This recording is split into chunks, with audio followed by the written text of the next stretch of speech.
కృష్ణ మురారి చేతుల మీదుగా భవానీదేవి రామయ్య పూజ అయితే చేయిస్తుంది. అంత పూజ అయిపోయిన తర్వాత భవానీ పంతులు గారిని ప్రసాదం తీసుకొని పంతులు ముకుంద వెళ్ళి ప్రసాదం తీసుకురావడానికి వెళ్తుంది.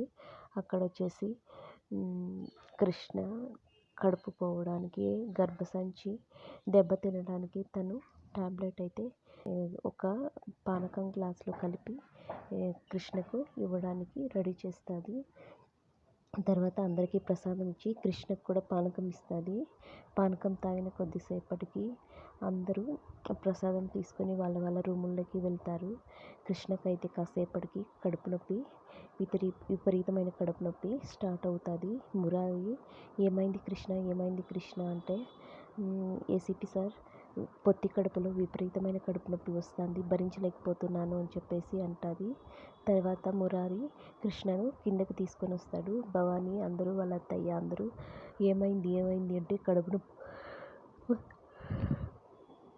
కృష్ణకు విపరీతమైన కడుపు నొప్పి వస్తుందంట పెద్దమ్మ, భరించలేకపోతుంది అంటే ఇంతలో వాళ్ళ అత్తయ్య ఏముంది పొద్దున్నుంచి ఉపవాసం ఉంది కదా, ఒకేసారి తినడంతో కడుపు నొప్పి వస్తుంది, ఏమి కాదులే వామిటింగ్ చేసుకునేలా చేస్తే నొప్పి తగ్గిపోతుంది అంటే ఇంతలో ముకుంద భరించలేనంత నొప్పిగా ఉంటే మీరు అలా అంటారేంటి, ఏమీ కాదని హాస్పిటల్కి తీసుకెళ్తాము అంటుంది.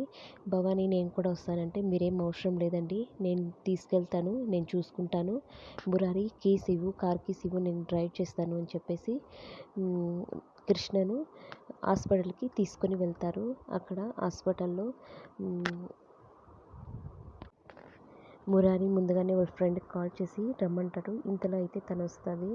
ఏమైంది మురారి అర్జెంటుగా రమ్మన్నావు అంటే కృష్ణ విపరీతంగా కడుపు నొప్పితో బాధపడుతూ ఉంది, అందుకోసమే కాల్ చేశాను అంటే ఏం తినింది మార్నింగ్ నుంచి అంటే ఏం తినలేదు, మార్నింగ్ నుంచి ఉపవాసం ఉంది, శ్రీరామనవమి పూజ అయింది కదా ఉపవాసం ఉంది, కొద్దిగా పానకం వడపప్పు తీసుకునింది అని చెప్పేసి అంటాడు. ఇంతలో ముకుంద అందరం తీసుకున్నాము అని అంటుంది.